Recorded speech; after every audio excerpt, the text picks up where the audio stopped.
Merci de nous accueillir dans ce lieu magnifique des arts et métiers. Merci aux organisateurs de cette soirée qui ont eu le courage de mettre en avant un jeune philosophe plutôt que de surfer sur les vagues médiatiques qui vous auraient amené ce soir à écouter le sermon d'un collapso décroissant, comme c'est souvent le cas un petit peu dans les médias. Moi, je vais vous parler d'autre chose, d'une autre approche de l'écologie, et on va parler donc d'écologie évolutionnaire. Je vais vous expliquer un petit peu ce que ça veut dire, et mon fil directeur, ce sera donc la question de la désirabilité. Vous allez voir que cette question, loin d'être un petit détail, est en réalité fondamentale pour la réussite de la transition écologique. Alors cette écologie évolutionnaire, elle est née de la rencontre entre deux courants de pensée écologistes, la pensée constructive, dont je suis l'initiateur avec mon ami Thierry Curti, nous qui avons fondé donc le courant constructif. Et c'est donc, si vous voulez, cette pensée constructive, une approche systémique et également évolutionnaire, mais également c'est une pensée qui vise à rassembler les solutions pour les synthétiser, pour créer une cohérence entre toutes les solutions qui existent déjà et qui sont un petit peu éparpillées. Donc cette vision constructive nous a amené à nous mobiliser pour faire une valorisation systématique des solutions qui émergent un peu partout dans le monde et dont on n'entend pas beaucoup parler malheureusement dans les médias, parce que les médias sont structurellement focalisés sur les mauvaises nouvelles, et donc il y a un déficit d'information sur les solutions aujourd'hui qu'on cherche à combler. La deuxième composante de l'écologie évolutionnaire, c'est la pensée intégrale américaine, qui a donné naissance à l'écologie intégrale, qui est une manière d'approcher l'écologie qui consiste à dire qu'il nous faut une transition à 4 dimensions. Dimension individuelle et collective, dimension extérieure et intérieure. Et donc cette approche intégrale ajoute, si vous voulez, la dimension de la transition intérieure, qui est aussi fondamentale, même si beaucoup de monde pense que c'est un peu superficiel, que ça n'a pas beaucoup d'importance. Je vais vous expliquer pourquoi c'est fondamental. Voilà. Donc cette écologie évolutionnaire, on va essayer de l'introduire ce soir, de vous la présenter de manière pédagogique. Et en tant que philosophe, j'attache une certaine importance justement à être clair, ce qui n'est pas le cas de tous mes confrères. Donc j'espère que ce sera clair pour vous, et puis je serai disponible après la conférence, si vous voulez, pour continuer la discussion. Alors pour commencer, j'aimerais vous proposer une citation d'une femme exceptionnelle qui s'appelle Barbara Marx Hubbard, qui est une leader évolutionnaire américaine, qui a écrit un livre que je vous invite à lire, qui s'appelle « Évolution consciente ». Et dans ce livre, elle nous dit ceci: « Si les innovations positives s'enchaînent de manière exponentielle avant que les ruptures massives ne se renforcent mutuellement, alors le système peut se reconfigurer vers un ordre supérieur de conscience et de liberté, sans effondrement économique, environnemental ou social. » Alors pourquoi cette citation me paraît importante pour commencer? Parce qu'elle met l'accent sur un point décisif, qui est la question de la vitesse de la transition. Nous sommes dans une situation de changement de paradigme, et dans toutes les situations de changement de paradigme, vous avez le paradigme actuel qui est en déclin et qui va vers son effondrement terminal parce qu'il est rempli de contradictions internes qui vont le faire exploser. Et donc, au même moment où vous avez ce déclin, vous avez un paradigme émergent qui se construit, qui s'élabore, qui n'est pas encore tout à fait opérationnel, mais qui le devient progressivement. Et l'enjeu, c'est que ces forces d'émergence soient plus rapides que les forces d'effondrement, sans quoi l'effondrement prendra le dessus sur l'émergence. Et donc, c'est ça l'enjeu de la vitesse, qui est fondamental et dont on parle assez peu. Pourquoi on en parle assez peu? Parce que évidemment, les scientifiques qui travaillent sur ces questions sont concentrés sur la question de la faisabilité technique de cette transition, très souvent, et ils oublient un autre facteur qui est un facteur plus subjectif, qui est la question de la volonté. Et on va voir pourquoi cette question est déterminante. La bonne nouvelle dans tout ça, c'est que nous avons aujourd'hui toutes les solutions pour réaliser cette transition écologique, et ça, je pèse mes mots en le disant, puisque j'ai passé une dizaine d'années de ma vie à faire ce que j'appelle de la prospective des solutions. À partir de 2019, on l'a fait au sein du courant constructif, mais avant, on le faisait dans un cadre plus informel.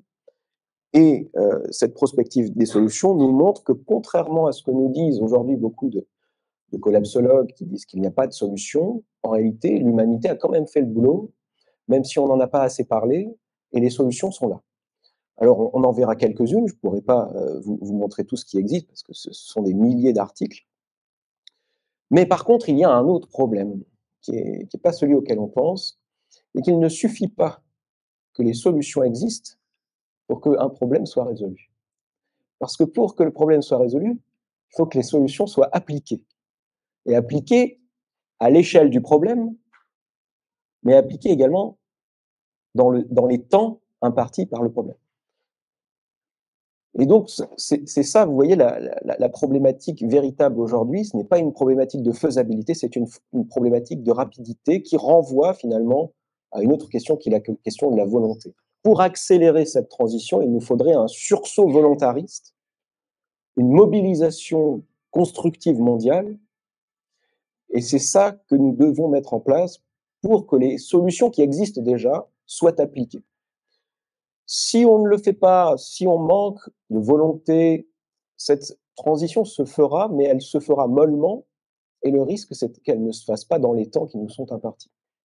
Donc vous comprenez cet enjeu de la volonté. Donc il y a, si vous voulez, un facteur déterminant qui est passé complètement inaperçu des réflexions, des scénarios, des prospectivistes et tout ça, c'est un facteur éminemment subjectif, qui est la question, est-ce que nous voulons réaliser cette transition? Et c'est d'autant plus important que nous sommes assez bêtes pour avoir toutes les solutions entre nos mains, mais pour ne pas les appliquer, alors même qu'il s'agit d'un enjeu vital pour notre espèce. Ça pourrait se passer, on pourrait arriver dans une situation où nous aurions un effondrement en présence même de toutes les solutions. Voilà, donc cet enjeu de la volonté, évidemment, renvoie à la question du désir, hein, parce que une volonté, ça ne se décrète pas. On ne peut pas créer ex nihilo de la volonté. Pour créer de la volonté, il faut créer du désir, et donc créer un horizon de désirabilité qui soit suffisamment inspirant pour donner envie à l'humanité de faire cet effort et d'aller vers cette grande transition systémique du XXIe siècle. Le problème, c'est que nous avons progressivement rendu l'écologie absolument repoussante.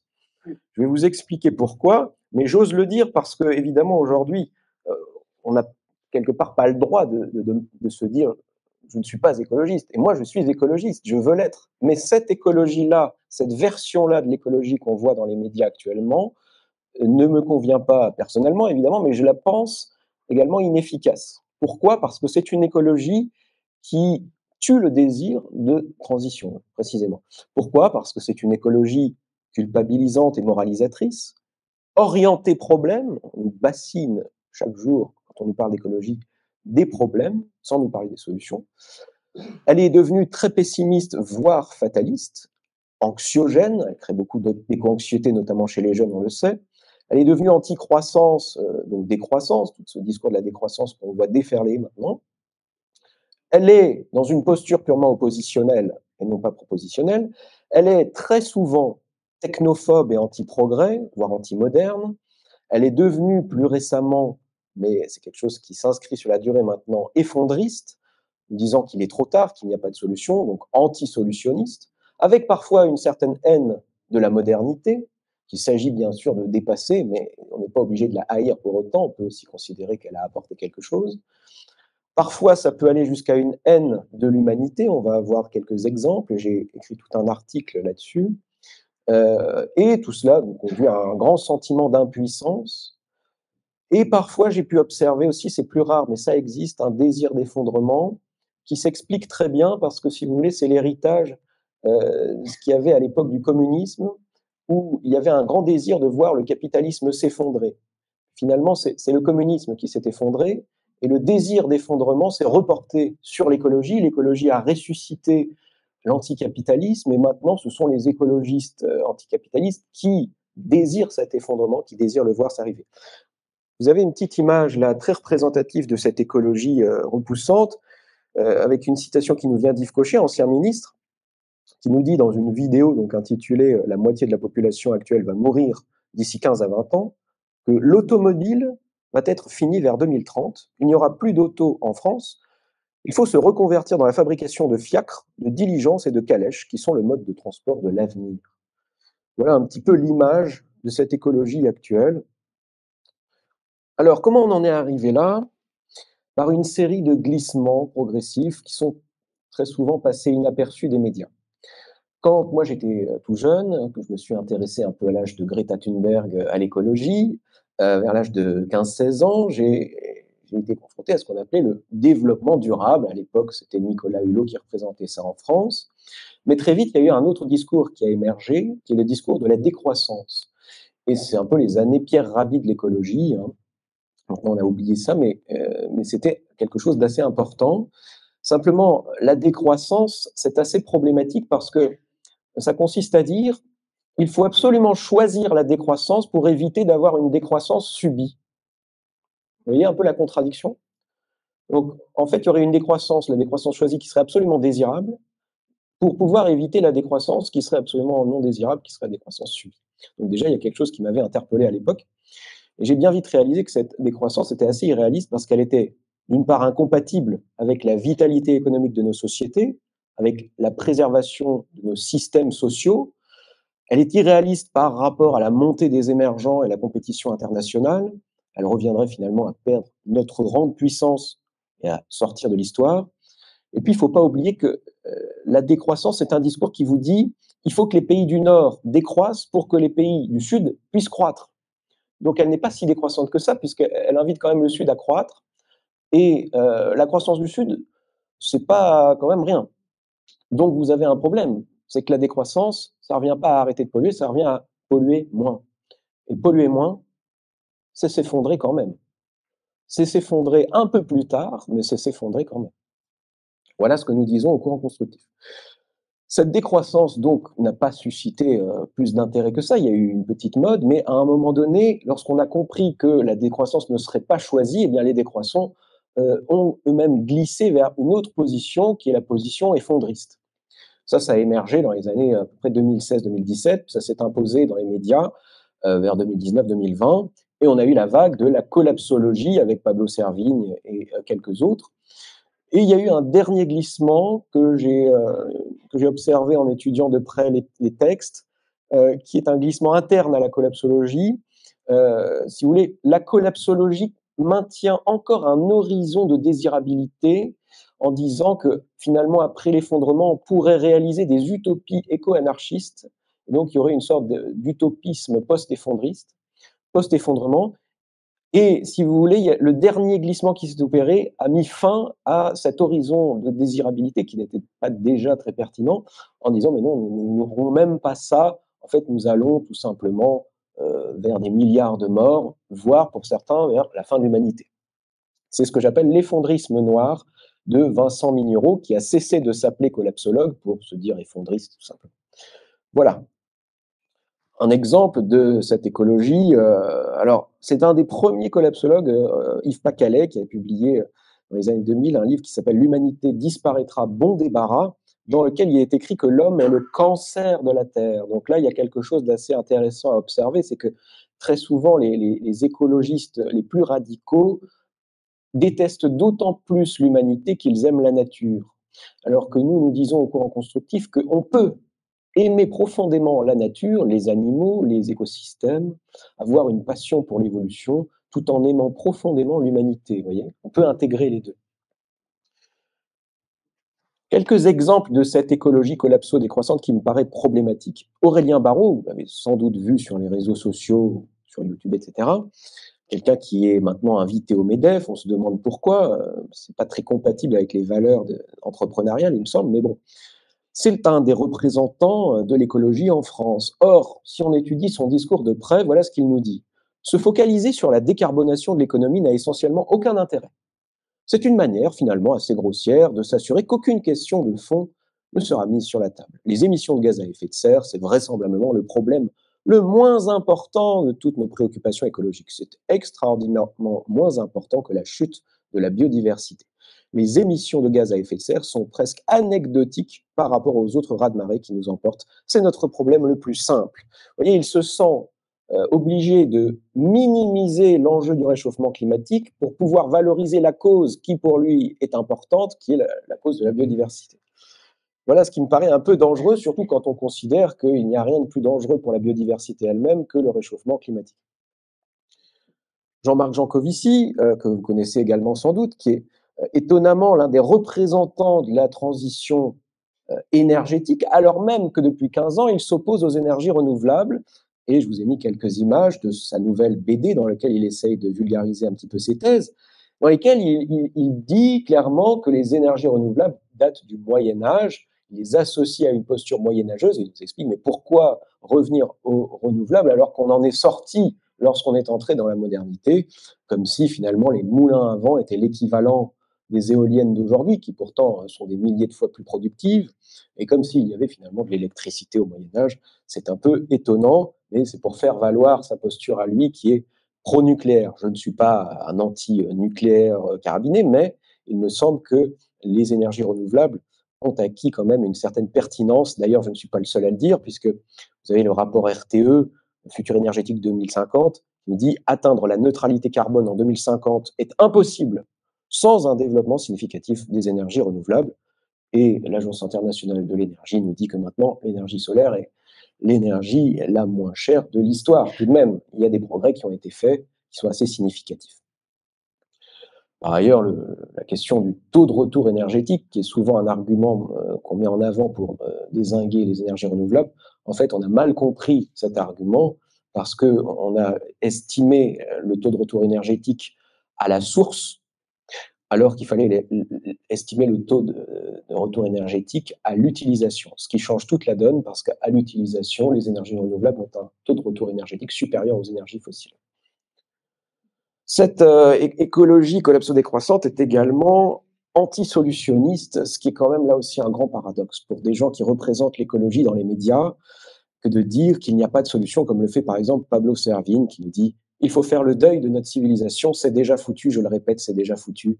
Il n'y a pas de solution permettant de continuer à faire perdurer notre système. » Vincent Mignon lui emboîte le pas en disant « Toute tentative de protection active de l'environnement est vaine. » Et notre ami Aurélien Barraud, qu'on retrouve, nous dit que la question du solutionnisme technique, il ne faut même pas la contrer en disant que ça ne va pas marcher. Pourtant, c'est vrai que ça ne va pas marcher. Ils n'y arriveront pas. Mais c'est encore plus grave que ça. Quand bien même ça marcherait, ça serait quand même une grosse bouse. Voilà un des représentants de l'écologie qui nous dit que la transition écologique, la transition énergétique, les efforts de décarbonation, tout ça, c'est de la merde. Pourtant, c'est lui qui représente l'écologie dans les médias. Alors, il y a quand même quelque chose d'un peu étonnant. Tout ça aboutit à un livre comme par exemple celui-ci, L'effondrement de l'Empire humain, qui associe un certain nombre de ces figures. On retrouve Pablo Servigne, Arthur Keller, Vincent Mignereau, Yves Cochet, que je vous ai montré tout à l'heure. Bon, voilà. Une citation, par exemple, de ce livre, Vincent Mignereau, vous vous rappelez cette fameux effondrisme noir. « Je fais partie de ceux qui pensent que nous sommes entrés dans un processus de fin. Même si je n'ai aucune idée de la date à laquelle cette fin interviendra, je ne crois pas que l'humanité survive à terme. S'il y a des choix politiques à faire, ils devraient être orientés sur ces questions. Tant que les sociétés tiennent, il faut désinvestir ce qui est le plus risqué et non pas investir dans la transition énergétique qui est fondée sur des concepts farfelus. » Voilà donc clairement un livre. Et pourtant, vous retrouvez dans ce livre quelqu'un comme Nicolas Hulot qui, on ne peut pas dire qu'il se rallie, mais en tout cas, il ne dit rien. Vous avez également Jean Jouzel qui n'oppose pas beaucoup d'arguments à ce positionnement, à cette ligne, et qui au contraire coécrit un livre avec ces gens. Alors évidemment, un extrême en attire un autre, et donc cette écologie radicale attire un regain de climato-scepticisme. C'est simple à comprendre, au fond, les êtres humains étant ce qu'ils sont, ils préféreront toujours un déni heureux plutôt qu'une conscience éco-anxieuse qui les rend malheureux. Et donc, on a un grand retour des climato-sceptiques, notamment sur certains réseaux comme TikTok, qui s'emparent de la jeunesse, et c'est très problématique, évidemment. Alors, nous disons au courant constructif que cet anti-solutionnisme n'est pas de l'écologie radicale, c'est de l'anti-écologie. Il faut remettre les choses à l'endroit. Les représentants médiatiques de l'écologie, qui passent leur temps à attaquer les solutions issues de la technoscience et la transition énergétique, ne sont pas des écologistes, mais des ennemis de l'écologie. Donc nous appelons les médias à prendre conscience qu'il y a eu un grand détournement de l'écologie par une idéologie, l'idéologie collapso-décroissante et anticapitaliste, et que les représentants actuels de l'écologie, que ces médias valorisent chaque jour pourtant, sont en fait des ennemis de la transition écologique. Et en occupant l'espace médiatique, eh bien, ils empêchent les solutionnistes, qui, eux, existent encore, mais dont on ne parle plus beaucoup, d'exister. Quelques noms, juste comme ça pour vous mettre des idées en place, les fameux collapsos décroissants, donc on en a cité quelques-uns, Jean-Marc Jancovici, Aurélien Barraud, Philippe Biwix, Guillaume Pitron, Camille Etienne, Arthur Keller, Pablo Servigne, Vincent Mignereau, etc. Un certain nombre d'entre eux sont passés au MEDEF de manière étonnante. Alors qu'il y a d'autres noms beaucoup moins connus, mais tout aussi importants à mon sens, qui représentent cette nouvelle fibre écologique qui est en train de naître en France. Des gens comme Günther Bollig, Bertrand Piccard, Isabelle Delannoy, qui fait partie d'ailleurs, je crois, de la Fabrique du Futur, Karim Megerbi, que je vous invite à suivre également, qui fait un excellent travail, Yves Laszlo, avec son projet Manhattan de la transition écologique, Cédric Philibert, Michel Saloff-Coste, Mathieu Baudin, Thierry Curti, donc mon collègue du courant constructif, moi-même. À l'étranger également, hein, ça existe, cette tendance-là. Jérémy Rifkin, Paul Hawken, vous avez peut-être entendu parler du projet Drawdown qui a rassemblé 100 solutions merveilleuses pour inverser le réchauffement climatique. Boyan Slat, qui est en train actuellement, c'est un petit jeune qui est en train de dépolluer les océans. Bill Gates, qui a une attitude assez systémique également dans son approche. Tony Seba, qu'on connaît moins, mais qui est vraiment très important à mon sens, avec son institut RethinkX. Hélène MacArthur, la représentante de l'économie circulaire. Ken Wilber, qui est un des penseurs intégraux les plus importants. Quelques lieux de rassemblement où ces acteurs, ces penseurs se retrouvent.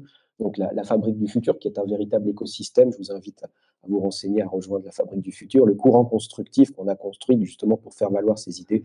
Et également l'Institut des futurs souhaitables de Mathieu Baudin, avec lequel on est un petit peu en contact. Alors, cette écologie désirable, quelle est-elle? Eh bien, d'abord, c'est une écologie donc constructive hein, plutôt que pessimiste. L'attitude constructive que j'ai théorisée, donc, c'est un juste milieu, un équilibre entre un optimisme béat et un pessimisme défaitiste. J'aime bien dire que aujourd'hui, on peut encore être lucide et constructif. On ne peut plus être lucide et optimiste, mais on peut encore être lucide et constructif. En tout cas, il s'agit de ne pas céder à cette tentation fataliste et abandonniste parce que tout est encore possible. Cette écologie est également créative plutôt que morale. C'est un point important parce que l'écologie morale nous mène dans l'impasse. Je vous expliquerai pourquoi. Cette écologie morale, vous savez, c'est celle qui cherche à nous culpabiliser, à punir, à sanctionner, à interdire, etc. L'écologie créative, c'est une écologie qui va se baser sur la capacité qu'a le génie humain d'opérer une résilience de type créative, en utilisant donc ce génie pour inventer toutes sortes de solutions. La différence est importante. En fait, c'est une différence d'approche fondamentale. Lorsque vous avez un objet polluant, l'approche morale va consister à dire il faut supprimer cet objet polluant qui est insupportable en l'interdisant, en le sanctionnant, etc. L'écologie créative va plutôt chercher à faire évoluer cet objet vers une forme décarbonée, voire dépolluante ou régénérative. Je prends l'exemple du tri des déchets. La solution morale au tri des déchets, vous la connaissez, on le fait tous, on trie nos déchets, ça demande à chaque fois qu'on le trie un effort moral. Le problème de ça, évidemment, c'est que 20 à 30% des Français ne trient pas leurs déchets, 20% à peu près les trient mal, et donc c'est problématique. Vous voyez, le problème avec l'écologie morale, c'est que l'humanité n'est pas une espèce particulièrement morale. Et donc on peut attendre longtemps encore pour que tout le monde fasse un effort moral. C'est là que l'écologie créative a un intérêt parce qu'elle fournit le même effort, mais en amont, qui est un effort, là non pas moral, mais créatif. Un effort de création d'une solution qui va nécessiter un petit groupe d'experts très compétents dans un secteur pour mettre en œuvre cette solution, pour l'implémenter dans le système, de sorte qu'ensuite, cette solution va être utilisée par tous, y compris par ceux qui n'ont pas travaillé là-dessus. Il y a une grande différence dans ces deux approches. C'est que, donc, comme je vous disais, l'écologie morale implique que toute l'humanité devienne morale, qu'elle s'éveille, qu'elle devienne consciente écologiquement, etc.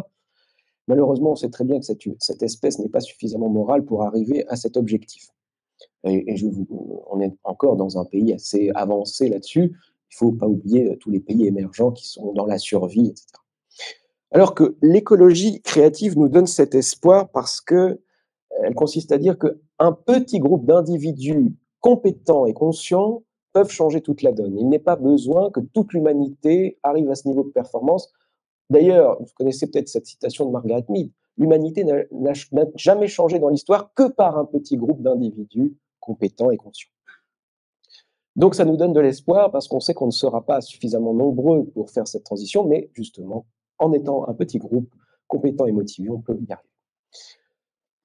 Cette écologie est également orientée solution plutôt que problème. Alors ça, c'est quelque chose qui vient un petit peu du coaching également. Vous savez, dans le coaching, c'est ce mindset orienté solution plutôt qu'orienté problème.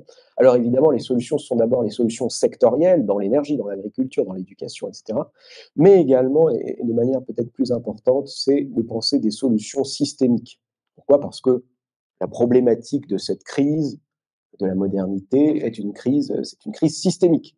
Donc, à une crise systémique, il faut une réponse systémique. Et c'est là qu'il y a un certain nombre d'acteurs qui sont en train d'avoir cette approche systémique et de la développer à travers certains concepts que vous connaissez peut-être, comme l'économie circulaire, l'économie de la fonctionnalité, l'économie bleue de Günther Pauli, le projet Drawdown, dont je vous parlais tout à l'heure, qui a rassemblé une centaine de solutions, l'Institut ThinkX aussi aux États-Unis, qui fait un excellent boulot pour montrer le caractère disruptif de toutes ces solutions, la Fondation Bertrand Piccard en France qui rassemble des solutions, un millier de solutions, même plus maintenant, sur 3 critères: durabilité, rentabilité, efficience. On y reviendra. Le Green New Deal de Jeremy Rifkin, qui est également quelque chose d'assez systémique, et la transition systémique du courant constructif dont je vais vous parler un petit peu. Voici une capture d'écran de la base d'information que nous avons créée parce que l'information est une bataille très importante dans la réussite de cette transition.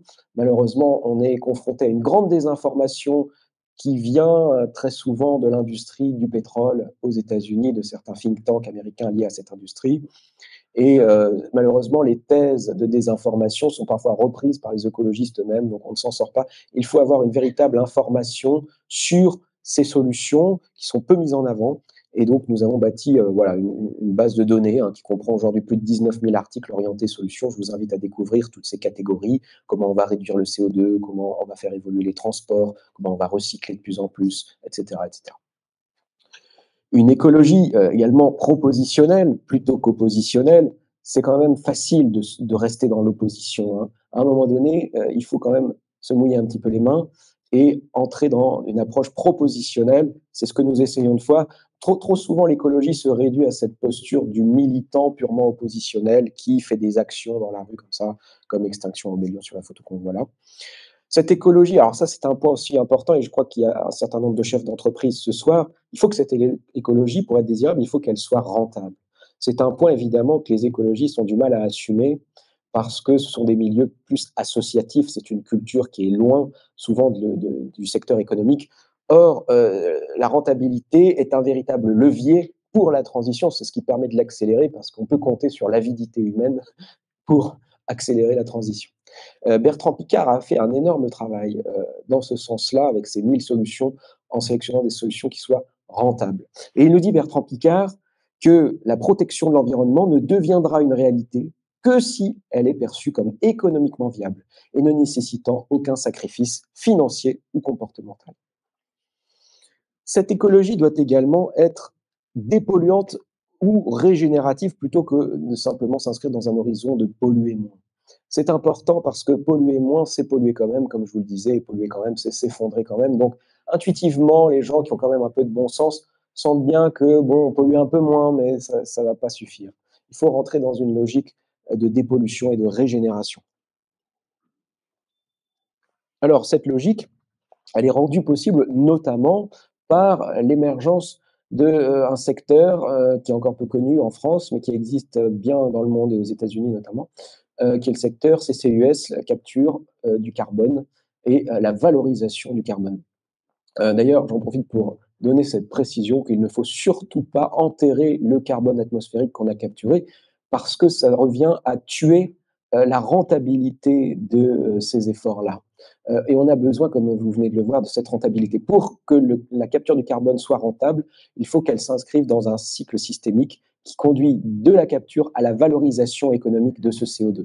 Pourquoi je vous dis ça? Parce qu'évidemment, le CO2 a bien des utilités, parce qu'on peut le transformer, on est en train d'apprendre à le faire, en carburant neutre, en matériaux plastiques, en graphène, en fibre de carbone. La fibre de carbone, on peut construire vraiment beaucoup de choses. Ça peut remplacer l'acier, l'aluminium, etc.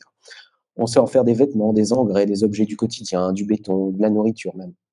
Donc, d'ailleurs, mon ami Thierry Curti résume ça en disant que tout ce que nous faisons avec du pétrole peut être fait avec du CO2 et même bien plus. Il y a un certain nombre d'axiomes également à remettre en cause si nous voulons entrer dans cette écologie désirable. Parce que, évidemment, cette perspective qui est celle de l'approche limitiste, qui consiste à dire que tout est limité, donc il faut se réduire, il faut réduire tout. Voilà, tout ça, évidemment, est difficile pour créer du désir. C'est assez problématique. Moi, je prône une écologie de l'abondance. Je vais vous expliquer pourquoi. La première clé, c'est de comprendre ce qu'est une ressource. Une ressource, ce n'est pas seulement une matière brute présente dans l'environnement. Pour qu'une matière brute présente dans l'environnement devienne une ressource, il faut de la connaissance. Une connaissance qui connaisse d'ailleurs l'utilité de cette ressource et qui sache l'exploiter.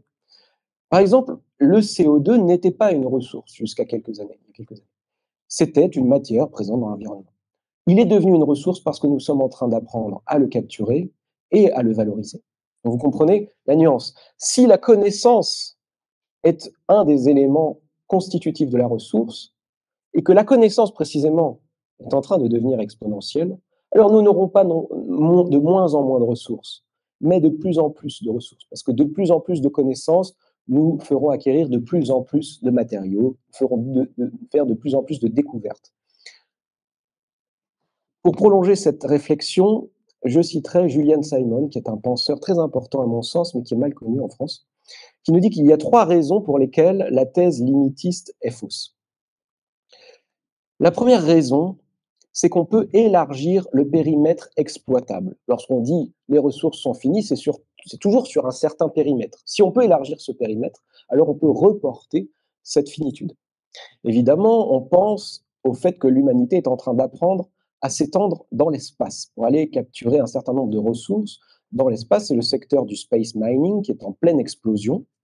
Mais également, on ne cesse de découvrir encore de nouveaux gisements sur la Terre, du phosphate, etc. On en découvre encore pas mal sur la Terre.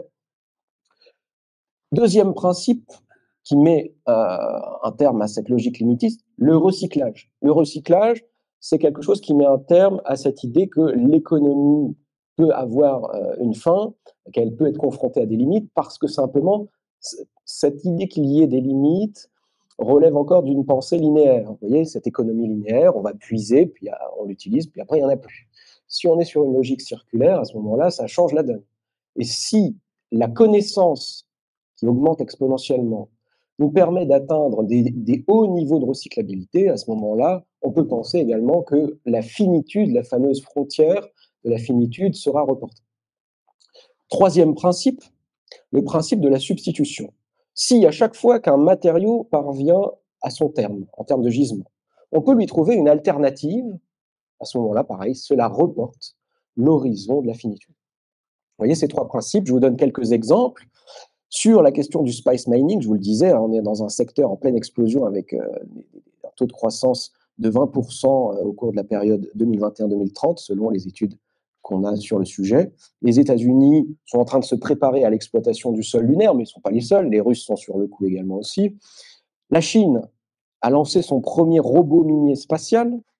Donc ça, c'est des robots qui vont permettre d'aller sur notamment la Lune, mais également les astéroïdes. On est en train de regarder ce qu'on peut récupérer sur les astéroïdes, et il y en a qui sont vraiment tout à fait intéressants parce que déjà, ils sont proches de la Terre, enfin, ils sont à notre portée, disons, et ils recèlent un certain nombre de métaux, beaucoup plus d'ailleurs que les réserves terrestres, et on pourrait donc aller capter un certain nombre de gisements là-bas. Alors ça ne se fera pas tout de suite, mais moi j'ai grandi dans un monde où il n'y avait pas Internet. Donc qu'est-ce que sera l'humanité dans 20 ans, dans 30 ans? Vous voyez, on peut supposer que cette exponentielle de connaissances va changer la donne également en matière de ressources. Et je vous le disais également, on a de nouveaux gisements qui sont régulièrement découverts encore sur la Terre. Donc on élargit également le périmètre encore sur la Terre. Des gisements, par exemple, de phosphate qui ont été découverts en Norvège, des gisements de terres rares en Europe. Sur le principe de substitution, là encore, par exemple, on dit souvent on n'aura pas assez de métaux pour faire la transition écologique, etc. On oublie cette logique de substitution. Par exemple, je vous ai mis quelques exemples, évidemment, il y en a beaucoup d'autres. On pourra mettre du fer pour remplacer certains métaux rares dans les panneaux solaires. On pourra remplacer l'indium par le vanadium. On pourra faire des moteurs électriques qui ne nécessiteront pas de terres rares, ça existe déjà. Hein. Donc on peut aussi bien trouver une alternative qu'apprendre à s'en passer, vous voyez, des matériaux qui parviennent à leurs limites. Honda, par exemple, a développé un moteur hybride sans terres rares. Sur la question du recyclage, là aussi, on a quelques éléments en France qui sont intéressants. Je vous incite à regarder Carbios, qui est vers chez moi, là-bas en Auvergne, qui a inventé un procédé de recyclage enzymatique qui permet de recycler le plastique quasiment à l'infini.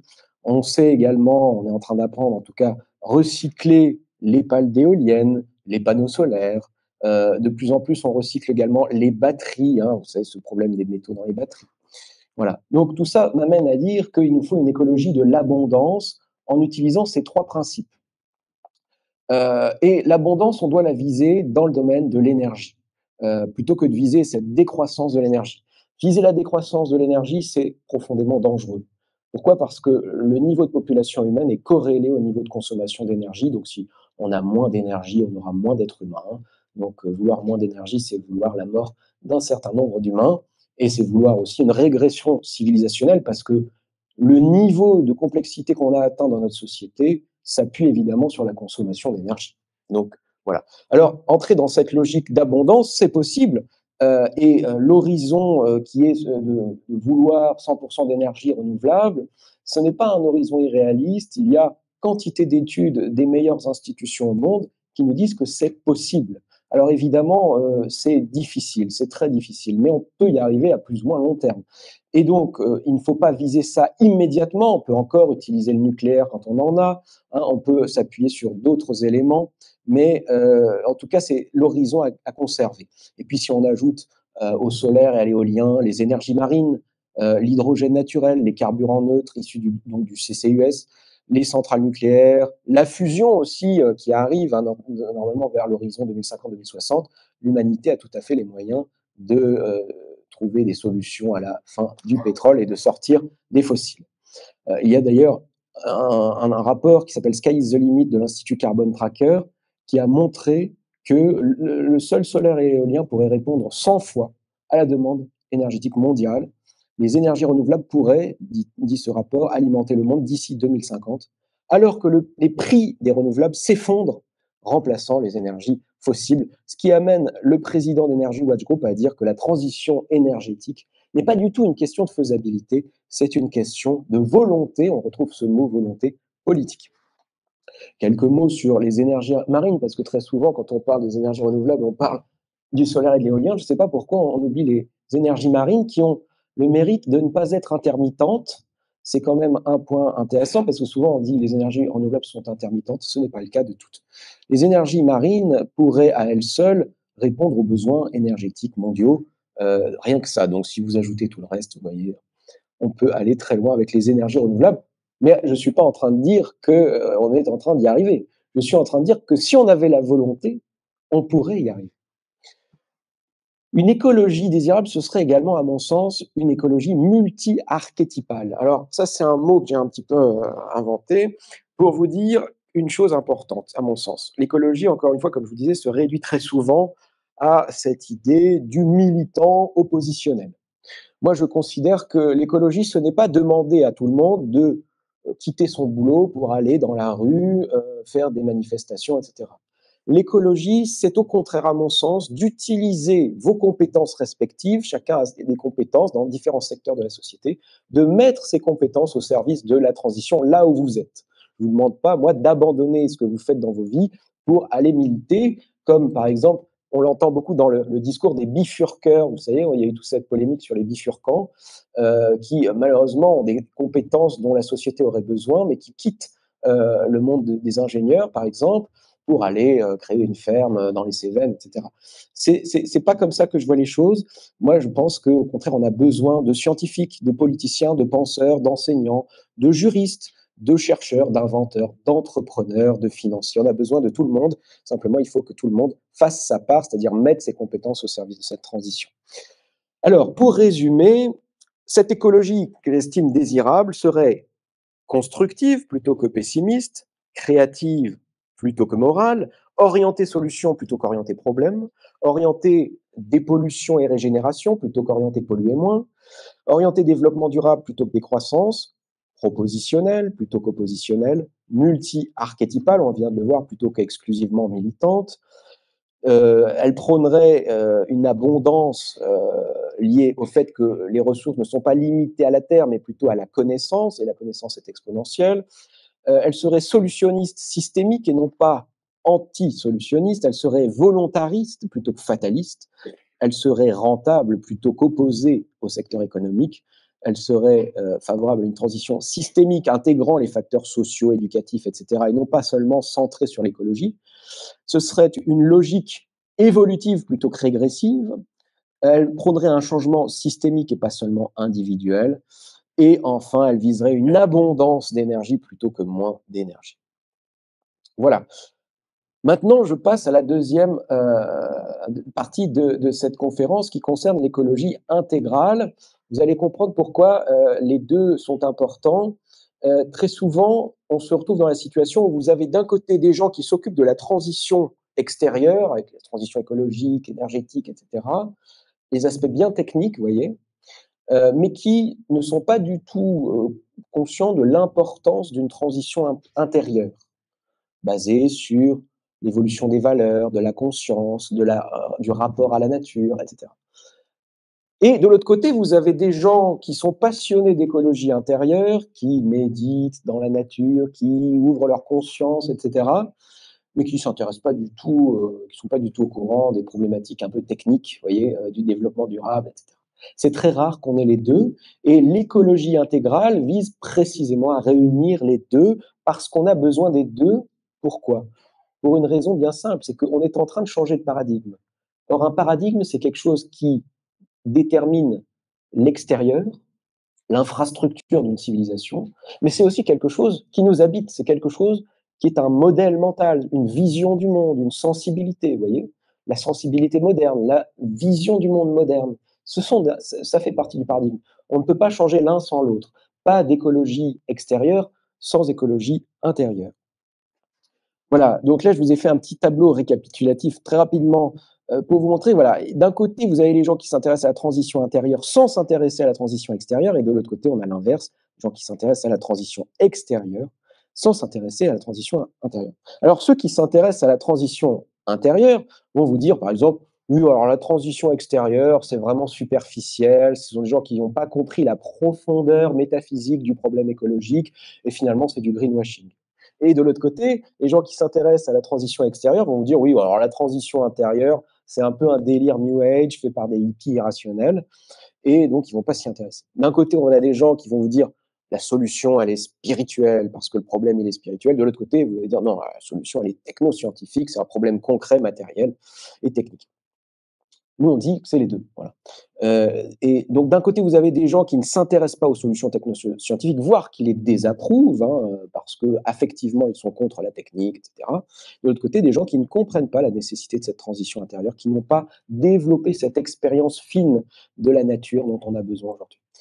D'un côté, on peut avoir un manque de volontarisme et de concrétisation par le travail, et de l'autre côté, parfois un manque de sens, une certaine sécheresse, une certaine froideur, parce qu'on est toujours dans le mental, dans les chiffres, etc.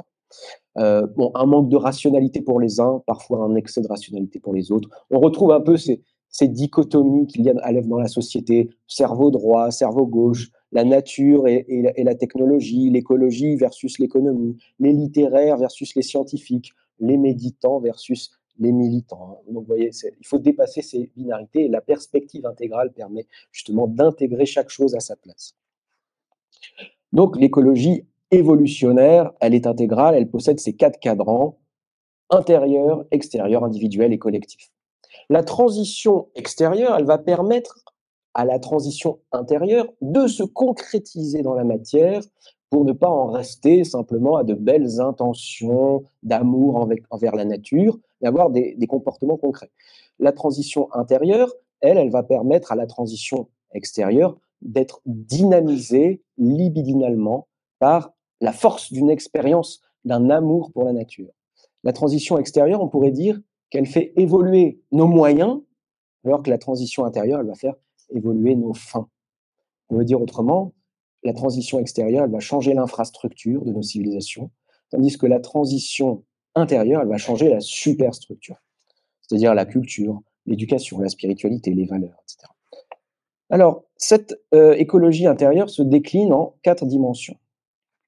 La dimension corporelle, la dimension émotionnelle, la dimension mentale et la dimension spirituelle, qui est très importante également. Sur la dimension corporelle, alors, cette dimension est très importante parce que très souvent, on conçoit l'environnement comme quelque chose d'extérieur à nous. La nature serait extérieure. Sauf que la nature, c'est aussi notre corps. La nature, elle est en nous. Et donc, se reconnecter à la nature, ce n'est pas simplement se reconnecter aux forêts, c'est aussi se reconnecter à nos corps, retrouver les rythmes du corps, se remettre à l'écoute du corps, retrouver les rythmes des saisons, les rythmes circadiens, etc.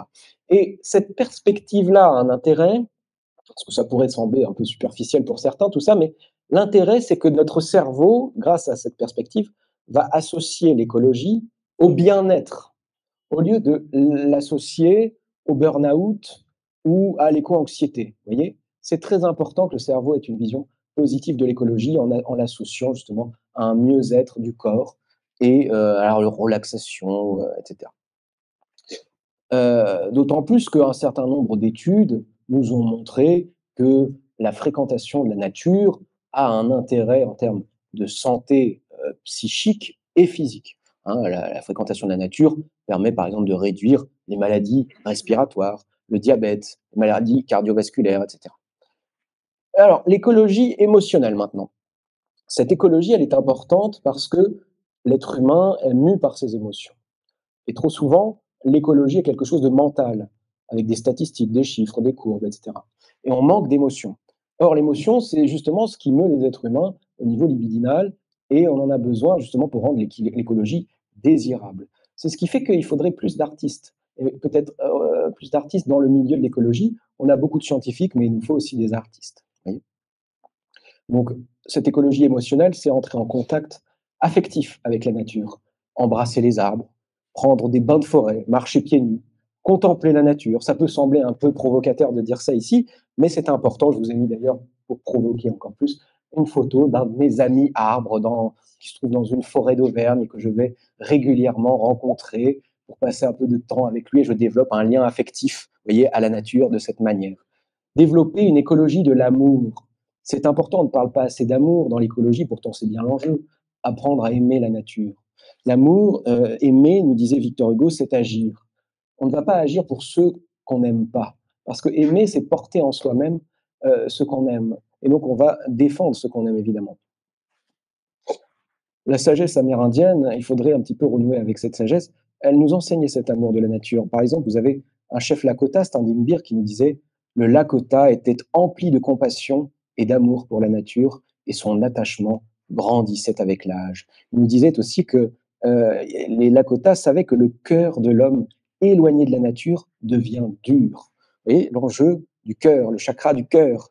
Nous ne sommes pas seulement des têtes, même si nous sommes, moi personnellement, en tout cas c'est mon cas, un philosophe des penseurs, et ça fait partie aussi du genre humain, mais il faut développer cette affectivité.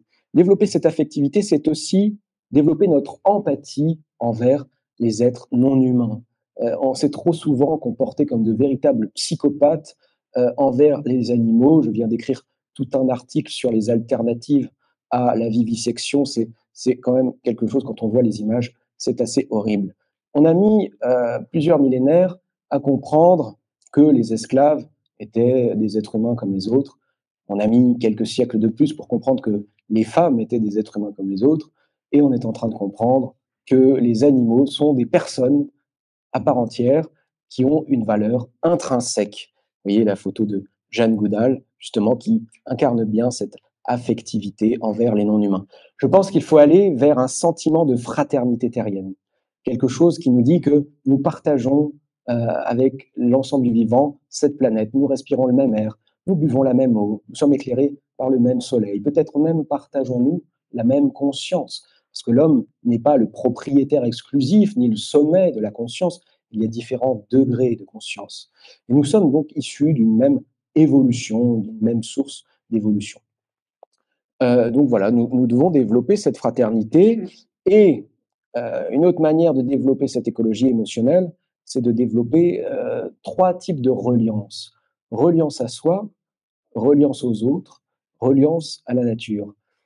Pourquoi c'est important? Parce que la modernité, de par sa pensée justement analytique, a beaucoup divisé le monde.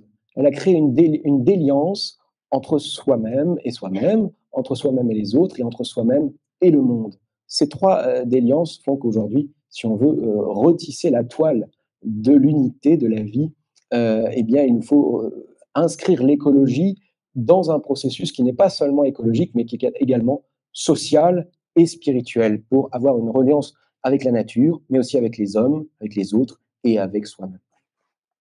Donc voilà, une écologie émotionnelle, c'est une écologie des affects positifs qui va nourrir la gratitude envers la nature, l'amour de la nature, les sentiments d'émerveillement envers la beauté, sensation de bien-être, hein, la reconnexion à soi, aux autres, au monde, plutôt que cette écologie de l'éco-anxiété, de la dépression, du fatalisme, du pessimisme, du désir d'effondrement et de la haine de l'homme. Une écologie mentale. Alors ça, c'est important parce que, comme je le disais, un paradigme, c'est avant tout une vision du monde, c'est un modèle mental.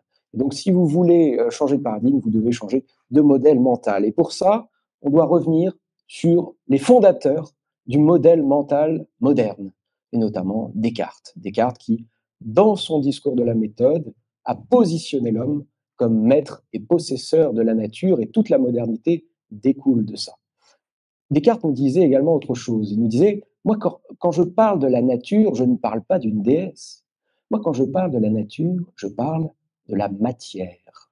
La nature ne serait rien d'autre que de la matière. La matière brute, vous voyez, à partir du moment où on considère la nature comme une matière brute, on peut l'exploiter, la surexploiter, indépendamment de la logique des écosystèmes.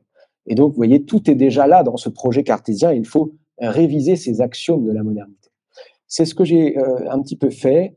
En tant que philosophe, j'ai proposé une alternative. Je vais lire un petit texte qui synthétise un petit peu ma pensée à ce sujet. Le projet de la modernité consistait à rendre l'homme maître et possesseur de la nature. Ce fut un projet conçu en une époque de famine et d'épidémie, il ne faut pas l'oublier, pour améliorer la vie et la santé des hommes. Et de ce point de vue, il fut un large succès, apportant de nombreux progrès à la condition humaine, jusqu'à ce que ses conséquences écologiques révèlent son invalidité structurelle.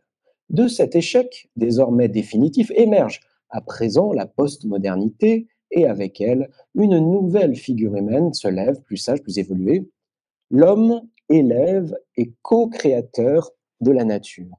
Voilà un petit peu l'alternative que je propose, un homme élève et co-créateur de la nature. Pour terminer, une écologie spirituelle. Une écologie intégrale, c'est aussi une écologie spirituelle. La spiritualité a cette capacité à faire de l'écologie une expérience de conscience. C'est-à-dire que nous développons une véritable conscience écologique et pas seulement des connaissances mentales. Vous voyez, c'est une conscience, c'est-à-dire une manière d'être au monde, de se sentir en présence du reste des hommes, du reste de la nature, etc. La spiritualité, si on analyse un petit peu ce qu'est la mystique universelle, elle a une portée écologique. Parce que toutes les grandes réalisations spirituelles ont une portée écologique. Par exemple, si je pense à la réalisation que tout est un, qui est une des réalisations très fréquentes en matière de spiritualité. Évidemment, ça a une portée écologique, puisque l'écologie, ça consiste à réactualiser cette harmonie, ce sentiment d'unité, cette mise en cohérence avec le grand tout. Lorsque la spiritualité nous permet également de comprendre que tout émane d'une même source, d'une même conscience, et que chaque être qui émane de cette conscience est porteur de cette conscience et développe en ce sens-là une valeur intrinsèque, eh bien la spiritualité également nous amène à une conscience plus écologique. Et inversement, la nature la fréquentation de la nature a tendance à faire diminuer un petit peu l'ego et le mental de l'homme pour l'amener sur une conscience un peu plus spirituelle, un peu plus calme, un peu plus profonde, vous voyez, un peu plus alignée avec lui-même. Alors voilà, je terminerai cette conférence sur un dernier gros volet. Pour construire cette désirabilité, nous devons travailler sur la question des récits. L'humanité n'est pas mue seulement par des chiffres, des données, des statistiques, des courbes, des scénarios prospectivistes. Elle est mue par des récits depuis qu'elle est humanité. Et donc, nous devons aujourd'hui développer de nouveaux récits inspirants. Or, nous nous situons précisément dans ce qu'on a appelé l'ère de la fin des grands récits. Et donc, nous manquons actuellement de récits. Mais il y a des nouveaux récits qui s'activent, mais ils ne vont pas dans le bon sens. Vous avez le récit de l'effondrement, déjà, hein, c'est un récit. Et puis, vous avez le récit transhumaniste qui nous amène sur une logique de dépassement de l'humanité, le post-humanisme, etc. Alors ça, ce ne sont pas des récits très équilibrés à mon sens. Nous, on est pour un récit qui consiste à dire que nous pourrions aller, pour la première fois de notre histoire humaine, vers l'ère du plein potentiel humain. Nous avons jusqu'ici appris à survivre, et nous y sommes arrivés avec la modernité. Maintenant, nous allons pouvoir développer notre potentiel d'être humain, qui est encore inexploré, il me semble. Alors, ce nouveau grand récit, on a travaillé dessus au courant constructif, parce qu'évidemment, nos adversaires collapso-décroissants sont assez mauvais là-dessus, parce que comment vous voulez vendre l'horizon de l'effondrement, comment vous voulez vendre, euh, comment vous voulez rendre la décroissance sexy, c'est assez compliqué quand même, hein. Alors, nous avons proposé comme récit le récit de la grande transition systémique du XXIe siècle. Cette idée qu'on pourrait avoir dans tous les secteurs une mobilisation constructive mondiale qui nous amènerait à opérer ce saut vers le prochain stade de l'évolution humaine, qui serait un stade justement dans lequel l'homme, au lieu de se limiter, de se réduire, etc., au contraire, déploierait son plein potentiel.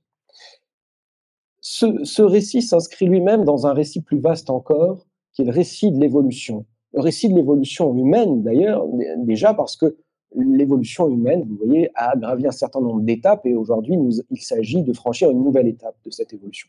Et plus largement, le récit de l'évolution naturelle et cosmique, puisque nous inscrivons nous-mêmes en tant qu'évolution humaine dans une évolution plus large qui est l'évolution de la vie et l'évolution du cosmos. Voilà le grand récit dont nous avons besoin, à mon sens. Alors, vous voyez là une petite image qui récapitule ce que nous appelons la transition systémique du XXIe siècle. Elle se décline en 5 grandes transitions. Les 3 premières sont assez connues. Transition énergétique, transition écologique, transition agroécologique. Nous avons ajouté à ça le volet social, qu'on appelle la transition sociétale, parce que l'écologie, sans le social, ça ne fonctionne pas. Et enfin, la transition culturelle, qui comprend tout ce dont je viens de vous parler, c'est-à-dire la transition intérieure, mais intérieure, individuelle et collective. Voilà. Et tout ça, donc, comme je vous disais, s'inscrit dans cette fabuleuse histoire de l'évolution qu'il nous faut redécouvrir. Il faut réapprendre à nous émerveiller de cette grande histoire de l'évolution si on veut prendre soin de la nature, parce que l'évolution, c'est juste un autre nom de la nature. Alors, qu'arrivera-t-il si on ne choisit pas cette ligne évolutionnaire? Eh bien, nous aurons à gauche une écologie révolutionnaire, anticapitaliste, de plus en plus oppositionnelle et radicalisée. À droite, nous aurons probablement, c'est en train de se dessiner, une écologie réactionnaire, conservatiste, naissant de l'évolution du climato-scepticisme et qui nourrit un certain écomodernisme orienté nucléaire. Et enfin, nous aurons la composante du climato-scepticisme, alimentée par le conspirationnisme montant, qui va contaminer la jeunesse via les réseaux. Cette jeunesse, d'ailleurs, qui va de plus en plus être en colère ou en dépression avec l'éco-anxiété. Voilà. Et tout ça nous conduirait finalement, parce que tout ça est une impasse, ces trois voies-là sont des impasses, à un effondrement que je qualifie d'absurde, puisque nous aurions toutes les solutions entre nos mains. Voilà, donc pour résumer, 4 manières de rendre l'écologie désirable, en réveillant les forces d'évolution plutôt qu'en surfant sur la tentation populiste et régressive, en promouvant une écologie constructive fondée sur la connaissance des solutions possibles et le génie humain, plutôt que cette écologie pessimiste, antisolutionniste et fataliste, en élargissant l'écologie aux dimensions corporelles, affectives et spirituelles, pour faire en sorte qu'il y ait une réalisation profonde et une nouvelle conscience écologique qui émerge. Et enfin, en travaillant cette question des récits, en proposant cette grande transition systémique du XXIe siècle et un récit de l'évolution de l'humanité.